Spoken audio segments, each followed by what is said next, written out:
Hello दोस्तों। तो पिछले एपिसोड में हमने देखा कि हाउचिन आर्मर पहनने के बाद अपनी टीम के साथ मिलकर अटैक करता है, जहां इस बार उसने गाओ यिंगजी को काफी खतरनाक टक्कर देना शुरू कर दी थी। लेकिन हम ये भी जानते हैं कि गाओ यिंगजी को कंट्रोल करना इतना भी आसान काम नहीं है, जो बात कैरन भी समझ चुकी थी। लेकिन वो इस बात को मानने से इनकार कर देती है। वो कहती है कि मेरे होते हुए हाउचिन अपनी पहली फाइट नहीं हार सकता। इसी बात के चलते वो अपने आपे से बाहर हो चुकी थी, जिसकी वजह से उसने अपनी 6th आई सर्कुलेशन टेक्निक को एक्टिवेट कर लिया था, जो कि बहुत ही ज्यादा खतरनाक है। लेकिन इससे पहले कि वो इसका इस्तेमाल कैप्टन गाओ यिंगजी पर कर पाती, तभी वहाँ पर एल्डर कैविलार आ जाते हैं, जिन्हें ना तो सिर्फ कैरन को रोका बल्कि साथ ही साथ उसे डांटते हुए कहा कि तुम ये क्या कर रही थी, तुम जानती हो ना कि इससे तुम्हारी जान भी जा सकती थी। लेकिन वो इस बात को अच्छे से जानते थे कि ये सब वो हाउचिन के लिए कर रही है, इसलिए वो हाउचिन को अपने पास बुलाकर उससे कहता है कि तुम्हें कैरन का खुद से ख्याल रखना होगा। आइंदा से कोशिश करना कि वो कभी भी इस तरह से खतरनाक टेक्निक का इस्तेमाल ना करे। जिस पर हाउचिन उनसे कहता है कि आप बिल्कुल फिक्र मत करें, आइंदा ऐसा कुछ नहीं होगा।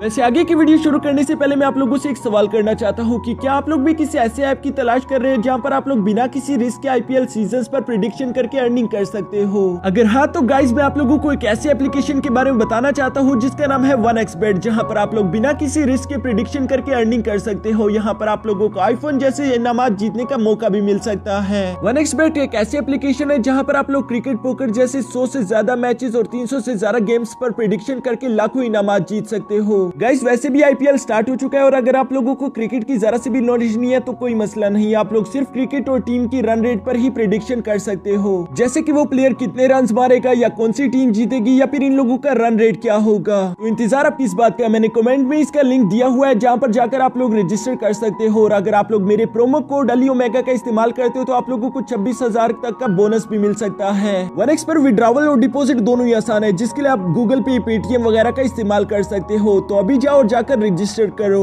अब चलते हैं हमारी आज की एक्सप्लेनेशन वीडियो की तरफ। अब आगे तो नेक्स्ट एपिसोड की शुरू में हम देखते हैं कि हाउचिन मास्टर कैविलार से मिलने के बाद वापस अपने दोस्तों के पास आ गया था, जहां वो सीधा आते हुए कैरन को हक कर लेता है। कैरन तो इसकी वजह से सिर्फ ब्लश कर रही थी, उसे समझ नहीं आ रहा था कि आखिर हाउचिन को हो क्या गया। तभी वहां पर मास्टर गाओ यिंगजी भी आ जाते हैं, जो कह रहे थे कि अगर तुम लव बर्ड्स का हो गया तो क्या मैं अपनी बात कह लूं। जो सुनने के लिए सब लोग फौरन से एक लाइन में खड़े हो जाते हैं। इसके बाद गाओ यिंगजी हाउचिन से सवाल करता है कि क्या तुम्हें लास्ट फाइट में कुछ भी समझ आया कि तुम्हारी टीम क्यों हार गई। जिस पर हाउचिन बताना शुरू करता है कि बेशक ये बात सच है कि मेरी टीम बहुत ही ज्यादा खास है, हमारा अटैक बहुत ही ज्यादा स्ट्रॉन्ग था, पर एक टीम की तरह काम करना हमें नहीं आता, इसकी वजह से हम लोग नाकामयाब रहे। हमने एक अच्छा प्लान नहीं बनाया था, साथ ही साथ हम एक दूसरे के फाइटिंग मूव्स को समझ नहीं पाए, जिसकी वजह से हम अपने ही दोस्तों को नुकसान पहुंचा रहे थे। साथ ही साथ हम लोगों की टीम की हीलिंग बहुत ही ज्यादा कमजोर है, हम लोगों को पड़ने वाला डैमेज हील नहीं हो रहा था, ना तो हमारे पास अटैक स्पेल्स थे, और समनिंग भी हमारा कुछ खास काम नहीं आया क्योंकि उसने हम पर भी हमला कर दिया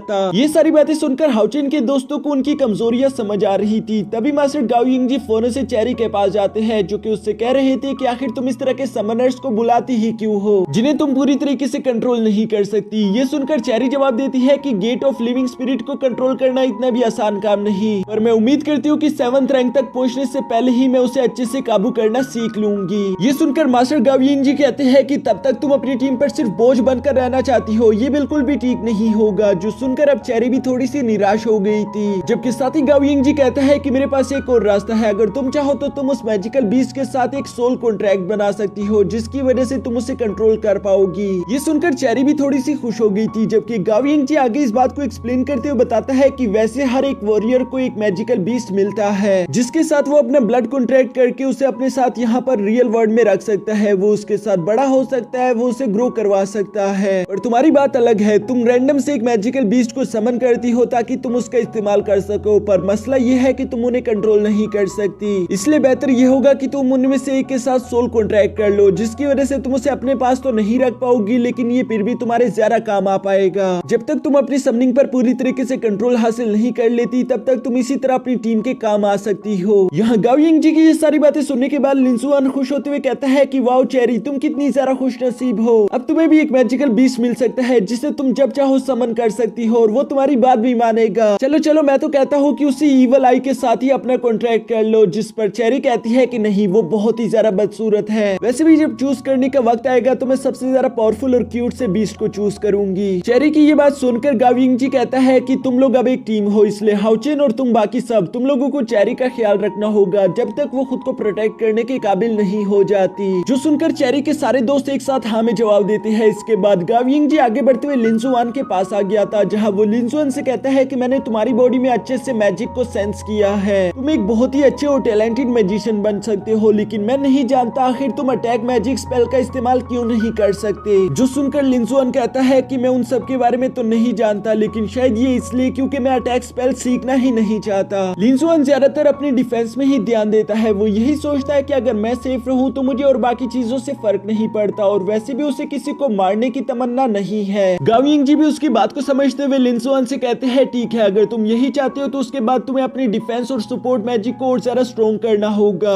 क्योंकि तुम्हारी टीम के पास अच्छा हीलर नहीं है, इसलिए तुम्हें सारा की सारा डिफेंस पर ध्यान देना होगा ताकि तुम अपनी टीम को हर मुश्किल में बचा सको। ये सुनकर लिंजुआन काफी ज्यादा मोटिवेट हो गया था। वो मास्टर गाविंग जी से कहता है ठीक है, मैं बिल्कुल ऐसा ही करूंगा। इसके बाद गाविंग जी आगे बढ़ते हुए मिस वांग और सैमी की तरफ जाता है, जहाँ वो उन दोनों से कहता है कि मेरी नजर में तुम दोनों एक तरह से वॉरियर्स हो। तुम दोनों की अटैक ज्यादा स्ट्रॉन्ग है, इसलिए तुम किसी भी ओपिनियन टीम को बचा सकते हो, लेकिन तुम्हें ये बात ध्यान में रखनी होगी जब हाउचिन तुम लोगों को ऑर्डर दे तो तुम लोग उसी ऑर्डर को फॉलो करो, क्योंकि हो सकता है कि तुम्हें अटैक के साथ साथ कभी कभी डिफेंस में भी काम करना पड़े। तुम्हें अपनी टीम को जितवाने के लिए बहुत कुछ करना पड़ सकता है, क्योंकि तुम दोनों अपनी टीम के फ्रंट लाइन फाइटर्स हो। ये सुनकर मिस वांग और सैमी भी थोड़े से मोटिवेट हो गई थी। यहाँ पर गाविंग जी मिस वांग से कहता है कि वैसे तुम्हें कभी कभी अटैक की बजाय पीछे भी हट जाना चाहिए, क्योंकि तुम फाइट में गुस्सा बहुत करती हो, ये तुम्हें नुकसान पहुंचा सकता है। पर मिस वांग इसके लिए साफ साफ इनकार कर देती है। इसके बाद गाविंग जी सैमी से कहता है कि जैसा कि तुम हील नहीं कर सकते, लेकिन उसके बावजूद भी मुझे लगता है कि तुम एक प्रिस्पेक्टर हो। ये सुनकर सैमी कहता है कि जो चीज मैं जानता ही नहीं वो भला मैं कैसे हो सकता हूँ। लेकिन मास्टर गाविंग जी आगे बताना शुरू कर देते हैं। वो बताते हैं कि तुम्हारे हीलर क्लैन के लोग ज्यादातर फाइट करना नहीं जानते, लेकिन उनमें से कुछ होते हैं जिनमें फाइटिंग एबिलिटीज भी होती है। ये प्रिसेप्टर हीलर बहुत ही ज्यादा कम होते हैं जो कि फाइट करने के साथ साथ हीलिंग भी कर सकते हैं, तो इसलिए तुम्हें अपने बाकी के टैलेंट्स पर भी ध्यान देना होगा। इसलिए तुम्हें एक प्रिसेप्टर कमांडिंग हीलर बनने की कोशिश करना होगा, जहाँ पर तुम फाइटिंग के साथ साथ हील करने की एबिलिटीज को भी बढ़ा सको। जो सुनकर सैमी कहता है कि ठीक है मास्टर, ये तो बहुत ही ज्यादा इंटरेस्टिंग लग रहा है, मैं बिल्कुल ऐसा करने की कोशिश करूंगा। इसके बाद गाविंग जी कैरन के पास आ गया था, जहाँ वो उससे कहता है कि ये बात तो मुझे माननी पड़ेगी कि तुम अपनी टीम की सबसे ज्यादा स्ट्रॉन्ग वॉरियर हो, और एक अच्छी टीम वर्क के लिए तुम्हें इस बात को ध्यान में रखना होगा कि तुम गुस्से में बेकाबू ना हो जाओ। तुम्हारे और हाउचिन का रिलेशन और भी ज्यादा अच्छा है, इसलिए तुम्हें इस बात को और ज्यादा अच्छे से ध्यान में रखना होगा, क्योंकि इस तरह से तुम हाउचिन के किसी काम नहीं आओगी, और हो सकता है कि इस तरह से तुम अपनी टीम को ही चोट पहुंचाना शुरू कर दो। इसके बाद आखिरी बारी आती है हाउचिन की, जहां वो हाउचिन से कहती है कि तुम एक डबल नाइट हो, तुम्हारे पास तलवार के साथ साथ एक शील्ड भी है, जिसका इस्तेमाल करके तुम्हें अपनी टीम को हमेशा प्रोटेक्ट करना होगा। उनकी तरफ बढ़ने वाले किसी भी एनिमी को तुमने उनसे पहले ही अपनी तलवार से काट देना है। अब के बाद एक ट्रेनर होने की वजह से मैं तुम 6 के 6 को अच्छी से ट्रेनिंग करवाऊंगा, लेकिन हाउचिन तुम्हें ये बात समझनी होगी कि ये 6 के 6 तुम्हारी टीम्स है, तुम इनके लीडर हो, इन लोगों की हिफाजत करना तुम्हारा काम है, तुम्हारा हर एक डिसीजन इन लोगों की फ्यूचर को डिसाइड करेगा। हाउचिन मास्टर गाविंग जी की ये सारी बातें सुनने के बाद उनका शुक्रिया अदा करता है, क्योंकि गाविंग जी ने इनकी टीम की सारी वीकनेस और स्ट्रेंथ दोनों ही बता दी थी, जिस इंफॉर्मेशन का इस्तेमाल करके अब ये लोग अपनी टीम को स्ट्रॉन्ग कर सकते हैं। यहाँ पर गाविंग जी आखिर में इन लोगों को बताता है कि at the end of the day तुम लोगों की टीम अच्छी है, बस तुम लोगों की हीलिंग एबिलिटी कम होने की वजह से तुम लोग ज्यादा देर तक लड़ नहीं पाओगे, जो कि तुम लोगों का सबसे बड़ा मसला होने वाला है। इसीलिए अभी के लिए तुम सब लोगों को इसी बात पर ध्यान देना होगा कि इस मसले को तुम लोग किस तरह से सॉल्व कर पाओगे। चलो बस आज की ट्रेनिंग हमारी यहीं तक थी। अब कल तुम लोगों को डीमन हंटिंग टावर तक आना होगा, जहाँ पर तुम लोग अपनी डीमन हंटिंग ग्रुप को साइन अप करा सको। ये सुनकर हाउचिन और इसकी टीम थोड़ी सी हैरान होते हुए कहती है कि डीमन हंटिंग टावर आखिर वो क्या है, जिस पर गाविंग जी कहता है कि उस ग्रीन बालों वाले चूजे ने मेरे से काफी ज्यादा मेरिट पॉइंट ले लिए, अब वक्त आ गया कि तुम लोग उसको थोड़ा बहुत खर्च भी कर लो। इसके बाद हमें नेक्स्ट डे का सीन दिखाया जाता है जहाँ पर हम देखते हैं कि मास्टर गाओ यिंग जी इन लोगों को डीमन हंटिंग टावर की तरफ लेकर जा रहे थे, जिसे देखकर तो सब लोग ही खुश थे, लेकिन लिन जुआन की खुशी का ठिकाना ही नहीं था। वो कहता है कि मैंने तो सुना है कि यहाँ डीमन हंटिंग टावर में सब कुछ खरीदने को मिल सकता है, सीक्रेट स्किल्स, मैजिकल वेपन और भी बहुत कुछ। ये शॉपिंग के लिए एक पूरी की पूरी जन्नत है। यहाँ पर हाओचेन अभी भी मास्टर गाओ यिंग जी की वही बात सोच रहा था कि तुम लोगों की टीम की हीलिंग एबिलिटीज कम है, जिस पर हाओचेन अपने मन में कहता है कि मुझे कुछ ऐसे सीक्रेट टेक्निक या प्रिकॉशंस चाहिए होंगे जिनका इस्तेमाल करके मैं अपनी टीम की हीलिंग एबिलिटीज को बढ़ा सकूं। यहाँ पर हाओचेन अभी ये सब कुछ सोच रहा था, तभी अचानक उसे पीछे से किसी के भागने की आवाज सुनाई देती है, जो कि भागता भागता सीधा इसके सामने आकर रुक गया था। और ये देखता है कि वो आदमी कोई और नहीं बल्कि हान यू है, जो कि हाओचेन के पास आने के बाद फौरन उसके लिए उसके सामने झुक भी जाता है। और यहीं पर हमारा ये एपिसोड खत्म हो गया।